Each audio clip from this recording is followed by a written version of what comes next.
Hey, what's up, guys, man? Welcome to my YouTube channel, man. Another episode of Exposed. And today, normally, I do Expose, and it's just me talking to you and telling you all my issues and problems and how I'm trying to grow as a man. And we've had so many rave reviews about the relationship between me and my daughter, Brijanae. And so I decided to bring Brijanae on this episode of Exposed. So, hey, Brijanae. I decided to come. Hi, guys. Oh my God, this is interesting. So I asked Brijanae would she be a part and would she come on, and this is gonna get interesting. Is it? Yeah, it is. Okay, guys.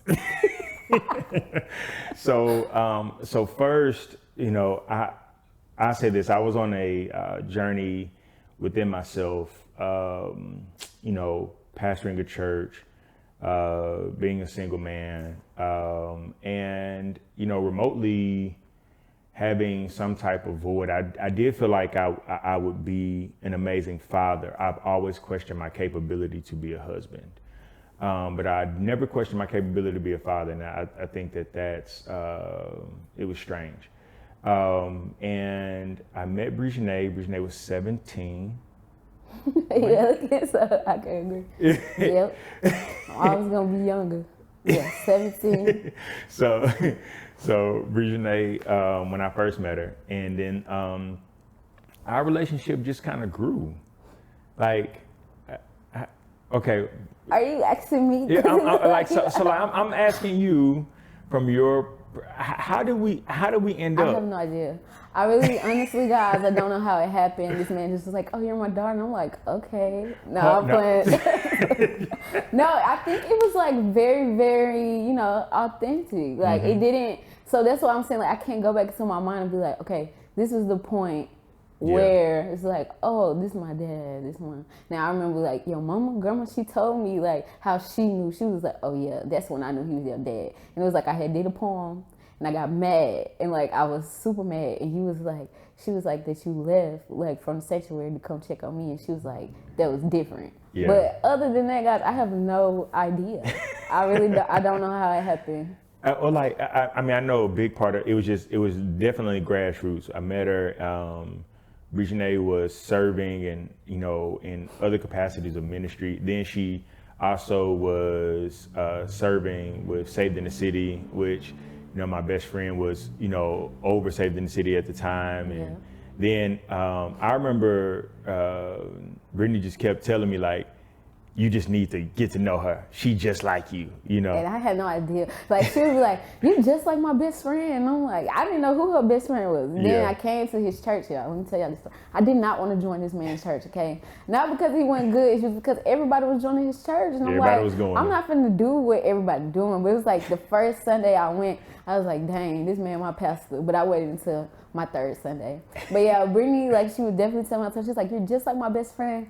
I had no idea who her best friend was. And then I meet this guy and I'm like, man, he's living my life. Like, really. So, yeah. So like our relationship just kind of grew. And then next thing I knew, we were around each other a lot more. I was invested in Brijanae's life and her growth and school stuff and how she was doing with school. And then, paid my rent a couple times. Yeah, paid her rent a few times. You know what I'm saying? Doing daddy stuff, and but I will say I came to a place of, I think Brijanae was probably like 19. I knew at 19 Brijanae was my daughter. And it wasn't like a moment. I just knew it. It was like over, like every time I get around her, and people call me spiritual father and that, context of how we do church is an apostolic context. But, people call me spiritual father and, I've seen that term come and go, what I'm saying? People call you that as long as you're benefiting their life in some shape, form, or fashion, or as long as you are supporting what they want to do. You know what I'm saying? Then the moment they disconnect and, so yeah, we're not even gonna go down that road. but with Brijanae, it was one of those things where we would, I just knew then, but I'm gonna tell you the truth. The truth, and this is why we're unexposed. The truth is, I knew at 19 I was supposed to adopt her legally, but I refrained because of the opinions of people. I did. I remember having a conversation with Pastor Bryant. This is the first time Brijanae hearing this.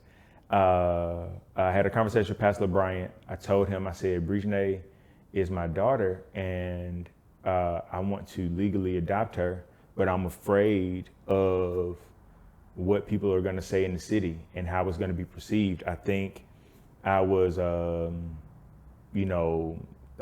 something, I was 30 something at the time, early 30s. I was like, early 30-year-old man, legally adopting a 19-year-old girl, how does that look? You know what I'm saying?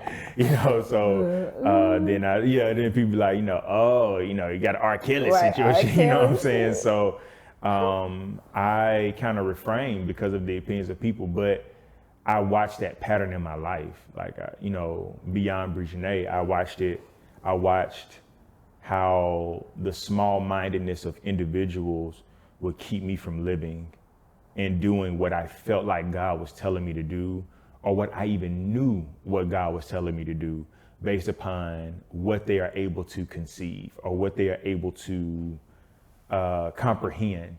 And I think that, that's a message within itself, because if you always live for the comprehension of people, you're never going to accomplish anything, because you're going to wait for people to come to where you are, and they're not going to be there. And maybe that's why, amazing trailblazers, people that could be amazing trailblazers, don't really tap into that or become that, because they're so afraid of the opinions of people or what people are going to say. And I knew when she was 19, like, I was like, yeah, that's my daughter, and I'm going to adopt her.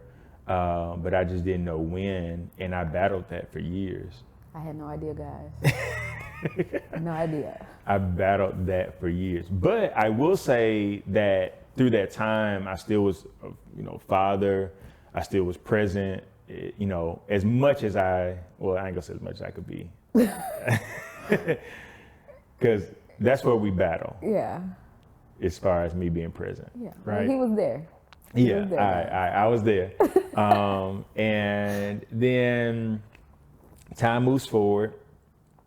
Brijanae had a roommate living in an apartment. Mm-hmm. And I remember me and Brittany, I remember your mom calling me and told me your grandmother passed away. Yeah. And she said, Brijanae doesn't know. And she said, I need you to go and tell her and da-da-da-da. So I called Brittany. I was like, yo, I need to come and get you, and we need to go to Brijanae. And when we came, you already knew. Yeah, found out. Got cussed out. Yeah. Yeah. And we got there, and Brijanae was crying. And then I remember sitting on the bed with Brijanae, and I was sitting in that room, and then I didn't like her living situation. I was like, I got to move her out of here. My room was nice, guys. He just didn't like the outside. He bougie, so he just didn't like the outside. I'm from the trenches. Oh my God!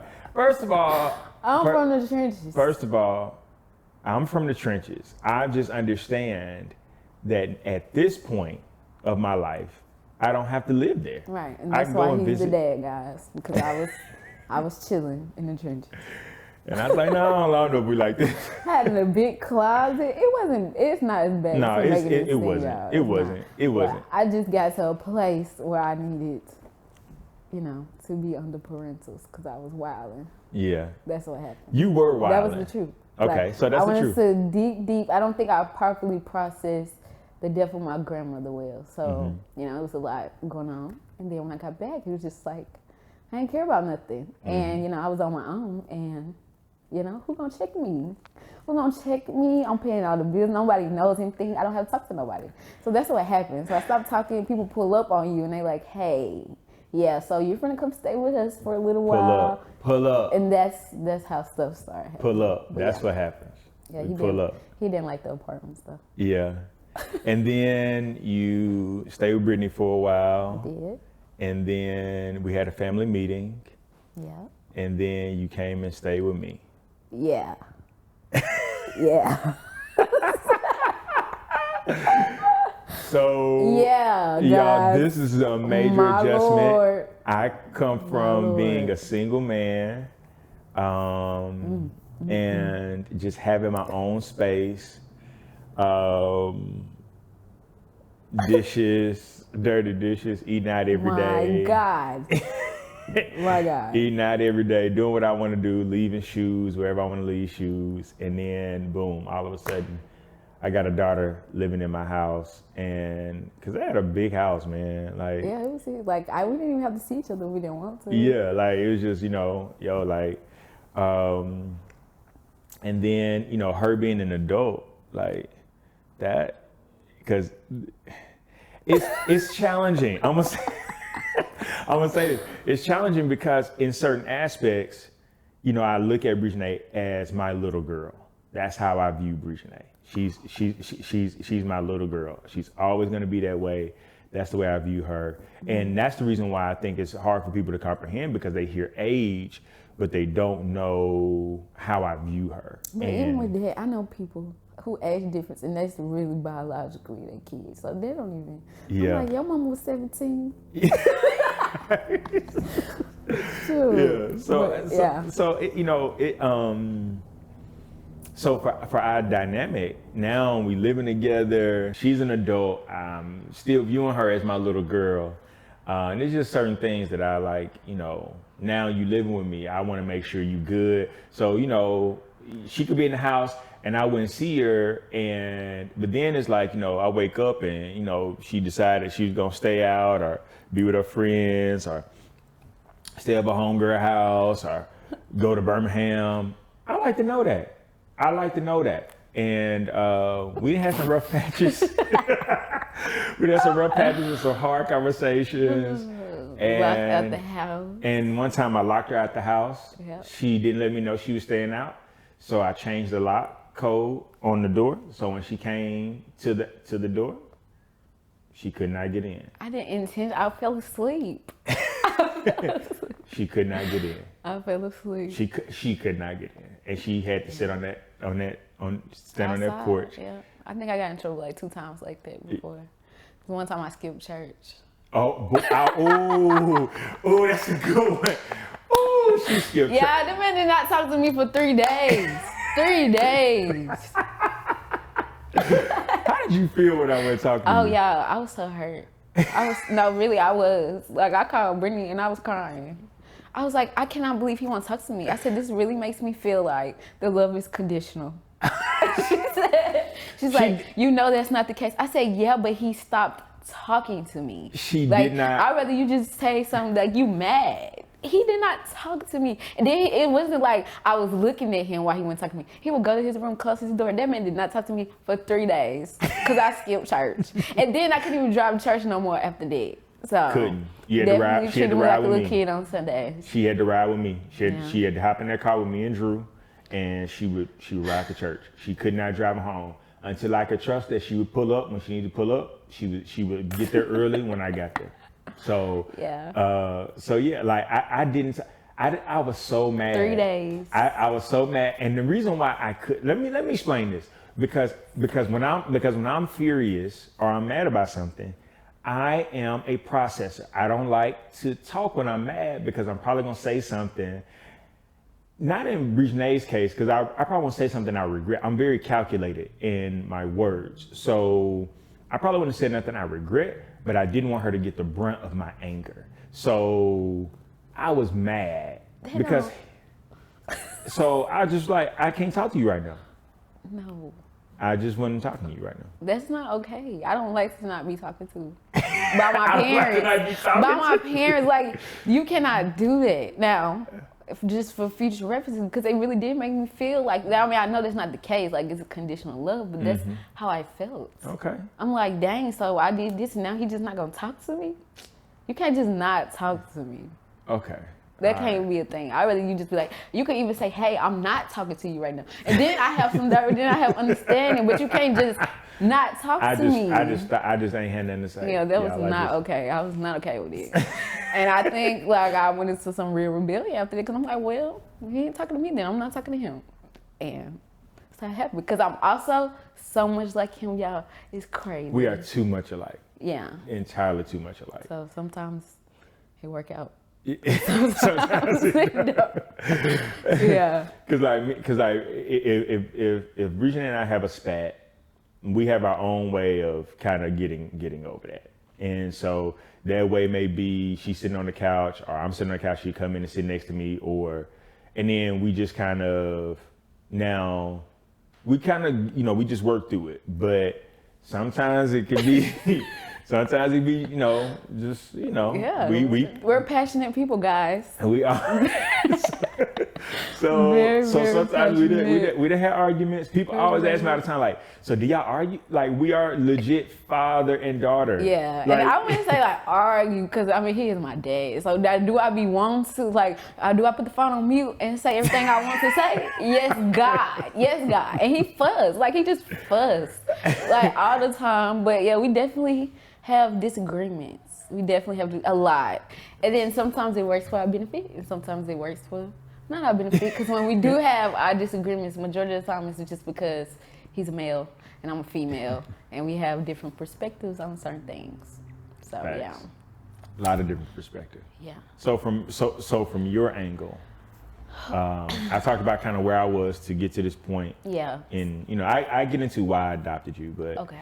Yeah. So, but why did you feel as an adult that this was a good move for you? Okay. Well, I mean, coming in, I didn't grow up with a father, but I always was a tomboy, and I always just felt like, man, my daddy really messed out, because I would have really been, the best daddy's girl, because I really am. So I was I remember being young, praying to be adopted. Mm-hmm. I really prayed it probably up to 8th grade. And then after that, I was in the streets then. So I don't need no daddy, I don't need nothing. But then I don't know, when I came to Huntsville, I went to ministry, Saved in the City, so I got saved in that ministry. And I started going to the church, and then the more I learned God, I just learned to grow. And it was God had to teach me how to be a daughter to God. And it's yeah, I have my mom, she's great, but she was more in provision role. So it wasn't me and my mom, our dynamic wasn't necessarily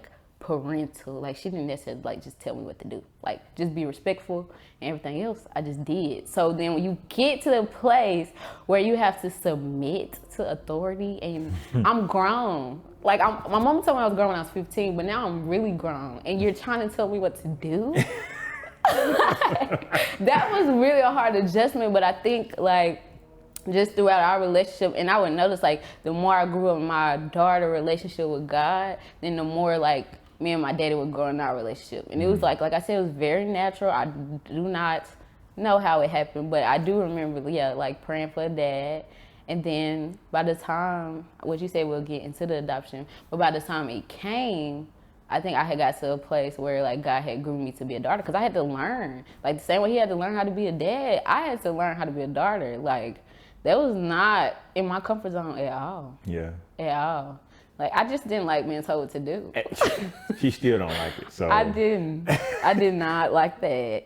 I did not like that. And then, it wasn't I just was not on my own. So I had my own apartment, guys. I was really on it. And I chose to leave my apartment. I mean, with the help of my parents, but I left. Yeah. And sure. I was with Brijanae, my mom, and she's a woman. So stuff was very structured, very structured. Then I go live with my dad, and it's do whatever you want until you do something that really makes me mad, even though I didn't tell you about it.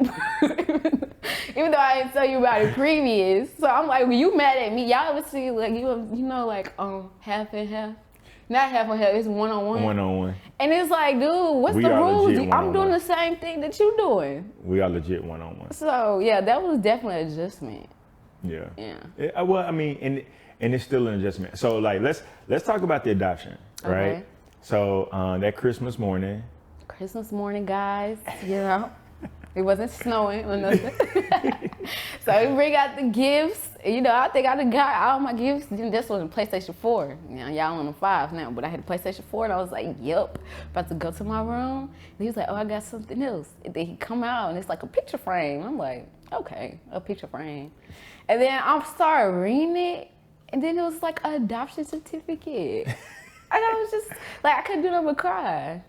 Yeah. That it totally caught me off guard. Yeah, because in that moment leading up to it, I was like, you know what? I'm not going to care what anybody else has to say. And part of it is, I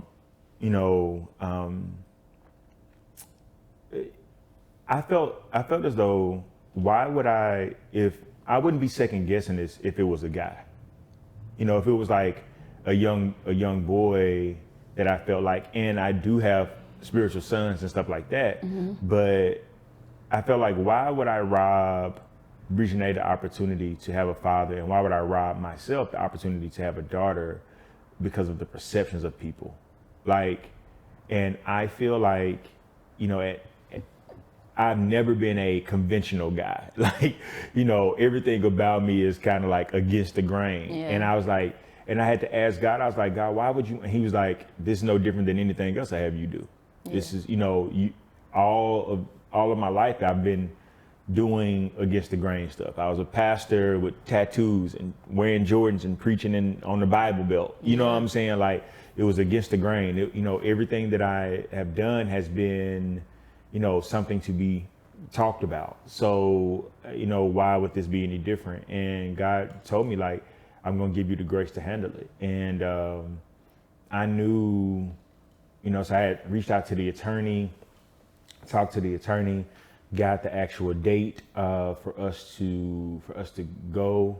And then that same day, so we went to the attorney, and then we went to the Grizzlies game, didn't we? Yep, that's when we sat courtside at the Grizzlies game. And, she looking at, At the play, yeah. She wasn't even looking at the game. She's like, oh yeah, he's cute. It act like I can't like people. I don't think you can't like people. I just want you to like the right people. What's the right people though? You be choosing some ugly people, man. I like short chocolate. Okay, and it's the complete opposite of him, and I think that's why he has a problem. Like that. I really think that's the issue. I just be like, that dude and is ugly. I like thugs and drug dealers and bingo. Yeah. Bingo. That's what I like. I'm not wrong. I'm not. So if you're looking, no, slide on. No, because that means you got to. No, that ain't happening. That ain't happening. That's what I like though. Anyway, so I came to this point, and I remember I was having a conversation with somebody recently, and they. And now I'm used to people not understanding, right? Like, when I'd be like, oh yeah, I got a daughter, and they'd be like, oh, you do? I know you. I was like, yeah, and then, like now, especially like you 25 now, so it's like, yo, my daughter's 25. Your daughter's 25? Wait a minute, how old are you? And I think more so now, I'm just used to people giving me the side eye, looking at me strange, but I do appreciate when people ask the question. People be like, well, what made you, adopt your daughter? Or what made you choose Brijanae? And so I say it from my end. Brijanae has been probably next to, there's no probably to it, next to knowing I was called to preach, knowing I was called to pastor. She's been the sure thing in my life outside of those two things. Everything else I probably guessed or wondered. But I knew for sure that my life needed her, and I felt as though her life needed me. And so people ask me like, well, I want to ask you that, but I didn't want you to get defensive. And I tell people like, I never get defensive about a decision that God told me to make. Now there are times where because I'm a defensive person, because I'm a sensitive person about the decisions that I choose to make, right? Sometimes I may be defensive because I'm still trying to process and still trying to figure out if this is or whatever. But when it came to you, I just got to a point where I just knew, like I was locked into it, and it amazes me that now if a woman has a hard time understanding what I do for my daughter, she ain't the one. And the reason being is not because I don't have a proper prioritization list as it pertains to Brijanae.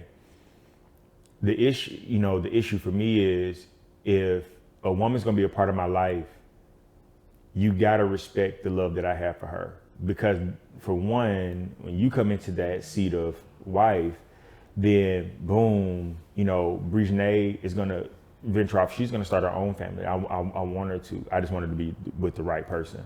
And she's gonna be like ghost. Exactly. And so she's gonna venture off and do that. And so the woman, my wife becomes my first priority. But the reality of it is that, if a woman's a part of my life and how I love her, if I love her and do for her that much, surely I'm going to do for you even that much more. Mm-hmm. And so I think for me, it was just a sure thing. I just felt like,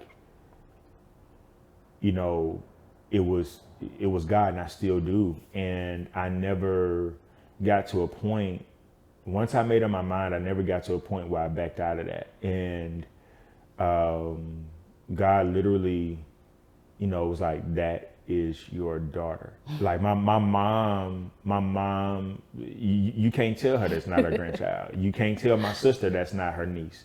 Yeah. You can't tell my family in general. My stepfather, before my stepfather passed away, he told me like he knew like that's your daughter. She just like you, and we joke, and like people ask me all the time too, like your mother, yeah. how did your natural mother take that? Okay, so once I got the certificate, then I went upstairs and I called my mom and my sister, they both just started crying. Like they were so happy. And they were just like, there's something we know you always wanted.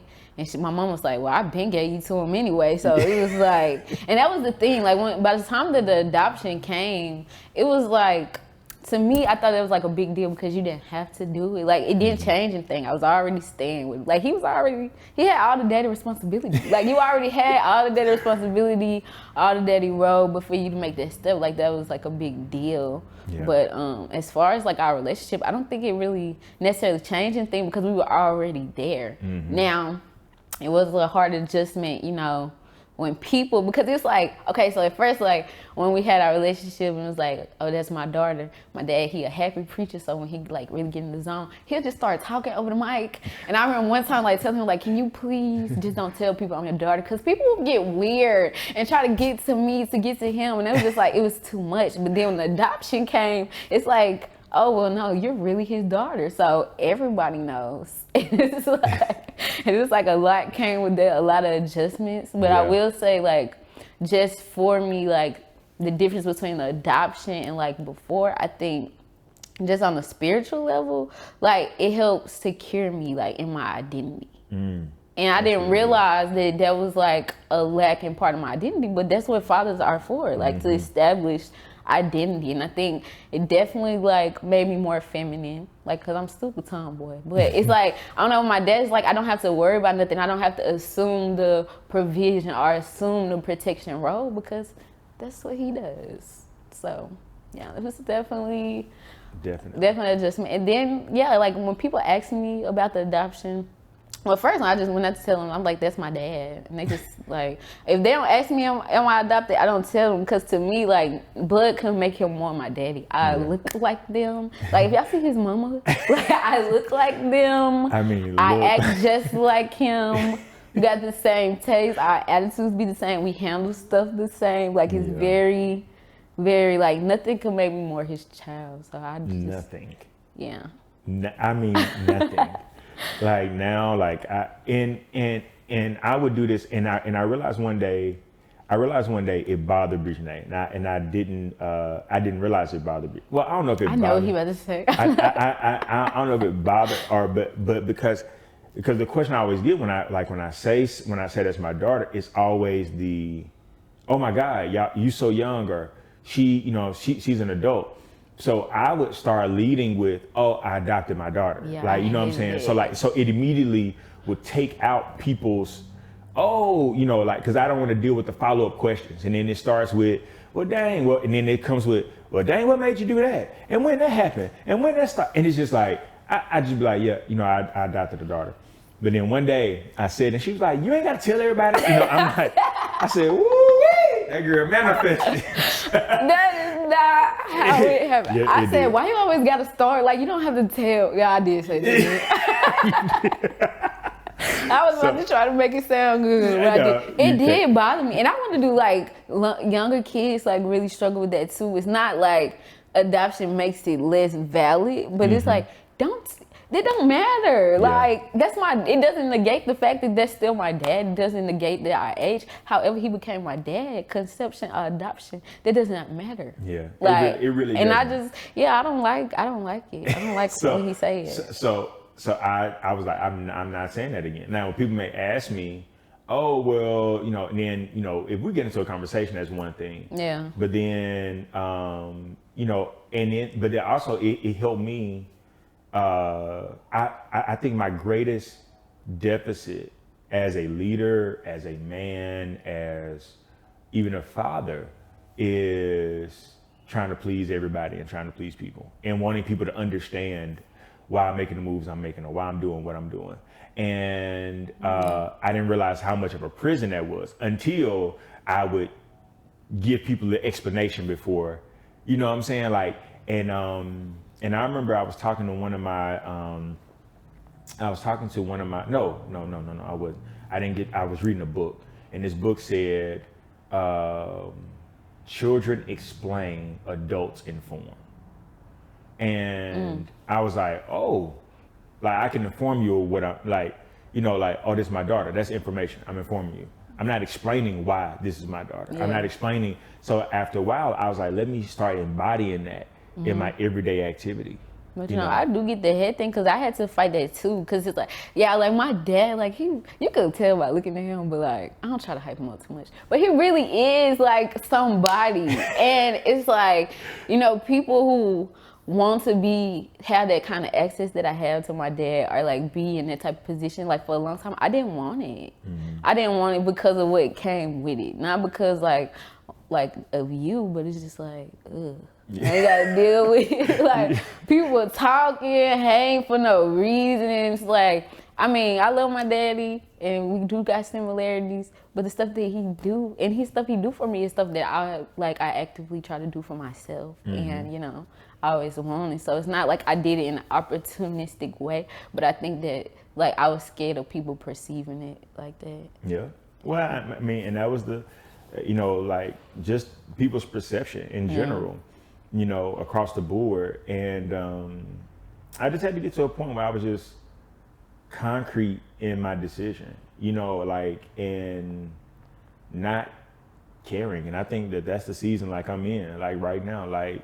And I always watch, like we be scared of how people gonna react, but the people that's your people, like their reactions, it's, I don't know what I'm trying to say, but I do know what I'm trying to say. So people's like reactions, that's let you know if they your people or not. Because when I told my friends, like my real friends, that my dad adopted me, they was celebrating and crying like they got adopted. You know what I'm saying? Like it was, and I was so scared of what people would think. But it was like my people, they knew. Like, they already knew. Yeah. So they was already with it. Yeah. Yeah. I mean, and that's I think I had a conversation with my core, my mom, my daughter, my stepdad, before he passed away, he already knew.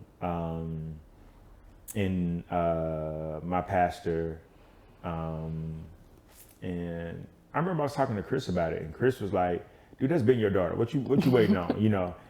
That type of situation. Chris is always, he always tell me, you already be moving in it before you accept it. Yeah. So all you got to do is accept it. Like, and so yeah, it's been a journey. Like, and we'll have to talk more. We'll have more of these. Because it's still a journey, guys. It's still a journey. And we could say this. Now you can go to podcasts and you can download our podcast called Hard Conversations, and with 2 D's.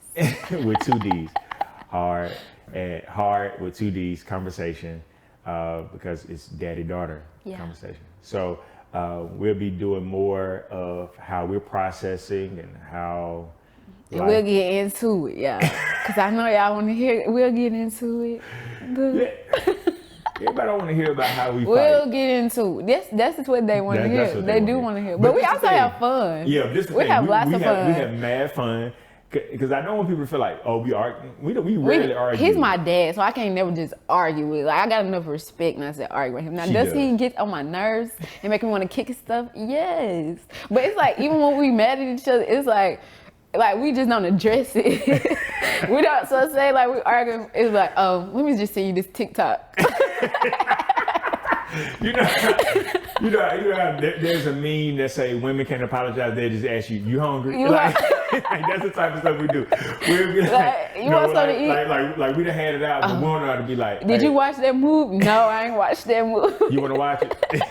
Hey, you seen this? Come on, let's watch it. And y'all know dads, like when they really do something, they'll buy you stuff. I don't know why parents do that, but it's just like, okay, they don't change it, but I take it. For me, I got a shop for her, and then I remember one time this lady like at the store, she was like I was at I think it was at Neiman's or something like that. You know what I'm saying? She was feeling your boy. She was feeling me. She was feeling me. Like I'm in there, and I'm like, oh, okay, then I see something for me. She was like, oh, let me help you with that, off-white shirt. Let me help you with that, get that. Oh, you look so good. Dude. Then the moment I'm like, oh yeah, let me see that in a small too. She was like, oh, you shopping for you? I'm like, well, I got a daughter. She's like, oh, hold the meaning change, but it's all good. So yeah, when I'm shopping for me, I'm shopping for her. He like that, because women like that you have a daughter. No, I don't know. They like that. No. You like that. All right, whatever. So y'all check this out. This is our opportunity to sit on the couch and for us to dialogue and for us to talk. But yeah, man, y'all, this Brijanae Davis. Hi guys. Yeah. So yeah, I'm so grateful, so glad y'all tuned in. I hope you enjoyed it, letting you into our world a little bit on this episode of Exposed. And so don't forget, God's doing more than what you think he is, and you're doing better than what you think you are. God is doing more than what you think he is, and you're doing better than what you think you are. Don't forget to subscribe, like, comment, share this with somebody. And if you don't have father, mother, whatever it may be, we're believing that God is going to send you somebody that can step in and fill the void. And if not, God is going to be that for you. All right. We'll see you very soon, and look forward to talking.